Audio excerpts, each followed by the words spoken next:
I think finding something you care about more than yourself. I don't care if it's your kid. I don't care if it's a mission. I don't care if it's a company. I don't care what it is.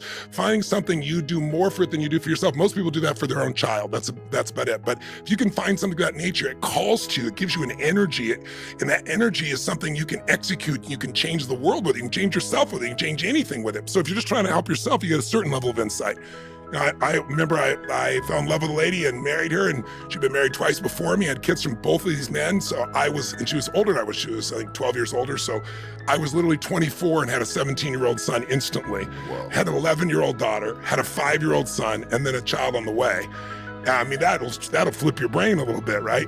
And so, but it was beautiful because it made me grow in a different way. I want to serve humanity, but I also want to serve my family. And I had to come up with a different level of set of insights to do that. So I think number one is find something to serve. I think it was, Martin Luther King who says, the man who hasn't found something he's willing to die for isn't fit to live.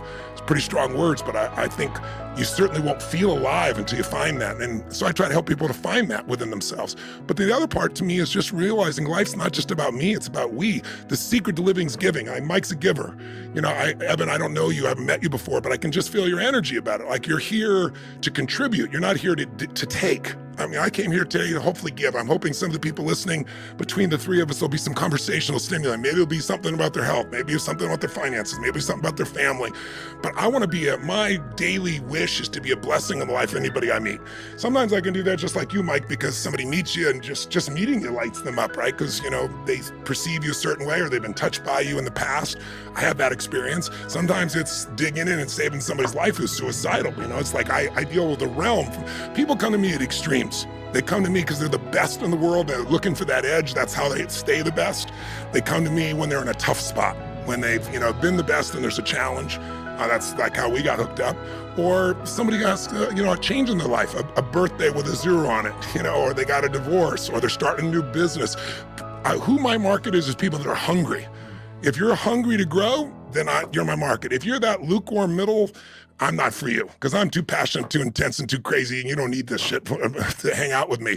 But if you're looking to have an edge in the body, the mind, the emotions, the relationships, the finances, or your business, the areas that matter, I've spent 42 years studying the best on earth, and it's not my insights. I believe in modeling. I believe success leaves clues.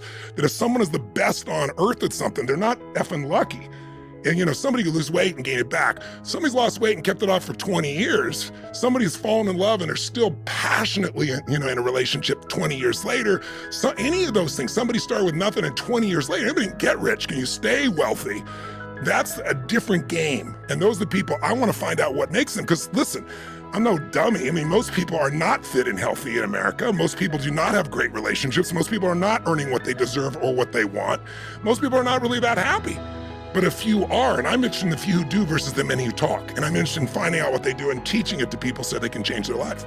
How many people do you know that had everything and were miserable or even took their life? And so you gotta find what's gonna fulfill you, but what's gonna fulfill you is not the same for every person. That's what's unique about it. That's why I call it the art, not the science. Science, achievement, art of fulfillment.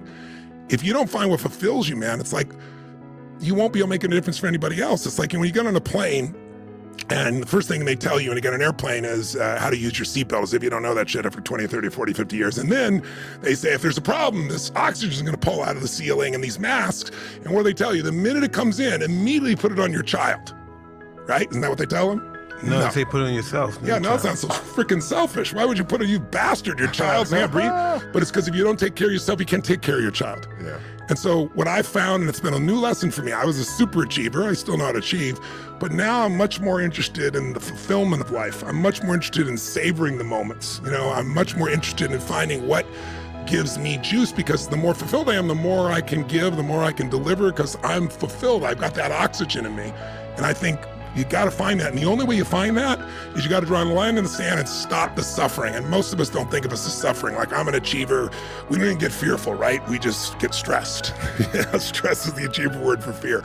But I found that unless I really consciously break the pattern, the human mind is amazing. It's always, we got a 2 million-year-old brain in here, and it's always looking for what's wrong so you can fight it, or you can flight it, or you can freeze, try hopefully be left alone. But there is no saber-toothed tiger anymore. So now people go life and death about what people think about them, or they get life and death about money.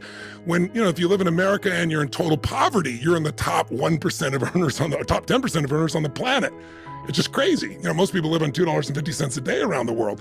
So we have lost track of that. So my encouragement, if you're listening, if you have any interest in what the hell I've been saying, is don't just achieve, but really take some time to figure out what are the things that are going to fulfill you and the ones you love.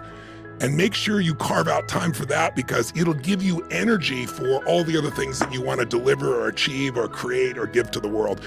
And I hope people do that. And I hope people will remember the beginning of this conversation and get a blood test and check out your metals, because you can handle it when it's early. You don't want to wait till it gets bad.